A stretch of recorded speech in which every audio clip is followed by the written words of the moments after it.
Assalamualaikum, semangat pagi. Hari ini kita akan belajar bahasa Indonesia dengan tema berteman dalam keberagaman. Kali ini kita akan belajar bersama Bu Santi. Oke.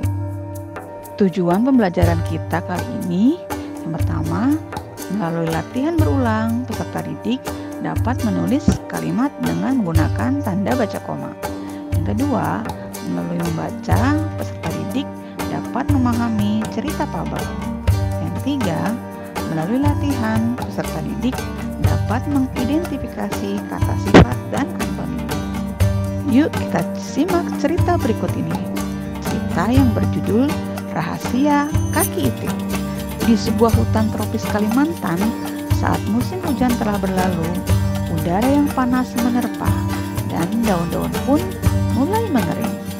Oh, panasnya. Cuaca yang sangat tidak menyenangkan. Tentu saja kolam renang sangat mengasihkan, kata Itik. Itik memutuskan untuk berjalan-jalan pergi ke kolam yang terletak di pinggir hutan. Belum jauh Itik berjalan, dia berpapasan dengan sekawanan burung bangau. Apa kabar, Tik? Sapa salah satu burung bangau. Kakimu pendek, kasar, dan jari-jarimu berselaput. Aduh, kasihan sekali.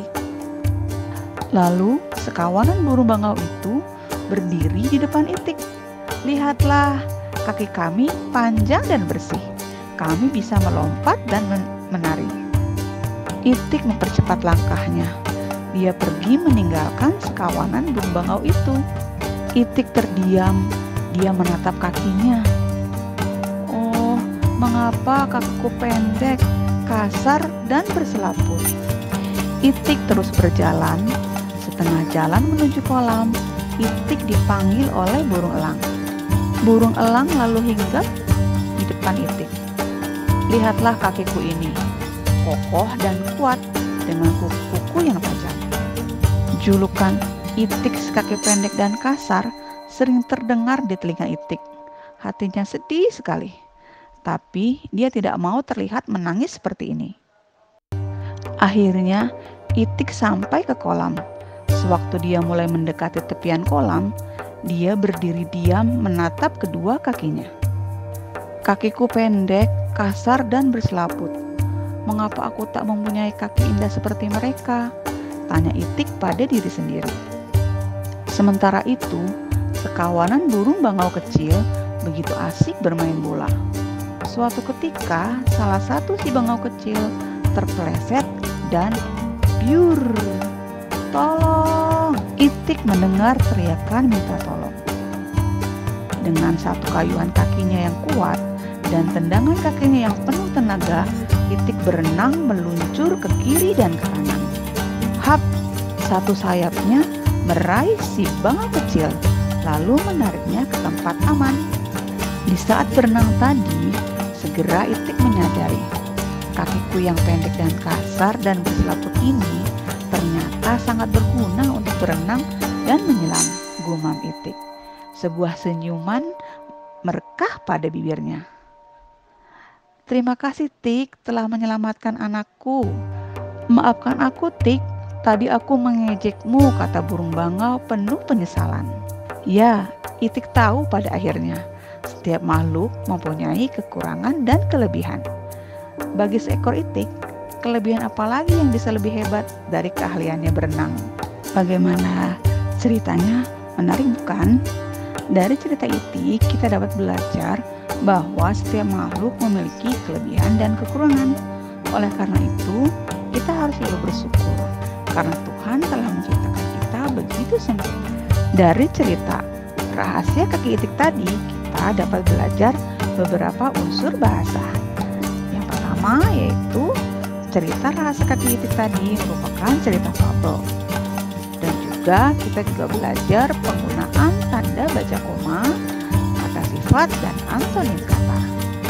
Nah, apa yang dimaksud dengan cerita fabel? Cerita fabel adalah cerita dengan tokoh binatang.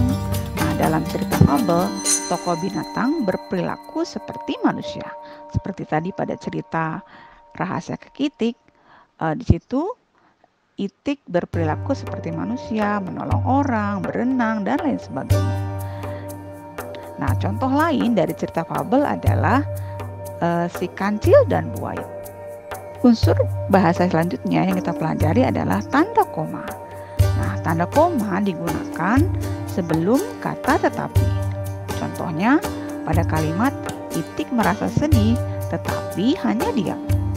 Nah, penggunaan tanda koma yang kedua adalah tanda koma dipakai untuk merinci beberapa unsur. Contohnya di sini tadi pada kalimat kaki elang kokoh, kuat, dan berkuku tajam. Nah, unsur bahasa selanjutnya yang kita pelajari yaitu kata sifat. Kata sifat berfungsi menerangkan sesuatu atau seseorang. Nah, kata sifat ditulis setelah kata benda. Kata sifat menerangkan jumlah, keadaan, warna, atau ukuran. Contoh penggunaan kata sifat. Di sini ada gambar buku. Buku tebal. Nah, buku merupakan kata benda. Sedangkan tebal merupakan kata sifat. Kata tebal menerangkan bahwa buku tersebut tebal dan memiliki banyak halaman. Nah, contoh lain penggunaan kata sifat yaitu pada kata sepatu baru. Sepatu merupakan kata benda, baru merupakan kata sifat. Topi merah. Topi merupakan kata benda, merah merupakan kata sifat. Kecap manis. Kecap merupakan kata benda, manis merupakan kata sifat. Yang selanjutnya kita akan belajar tentang antonim. Antonim adalah kata yang artinya berlawanan dengan kata yang lain. Contohnya, runcing berlawanan dengan kata kumpul, basah berlawanan dengan kata kering, baru dengan kata lama, tebal dengan kata tipis. Nah, kalian pasti bisa mencari kata antonim yang lain. Silakan kalian cari di cerita tentang rahasia Itik tadi. Kalian pasti banyak menemukan unsur dari apa yang kita pelajari hari ini. Tanda koma, kata sifat, dan antonim.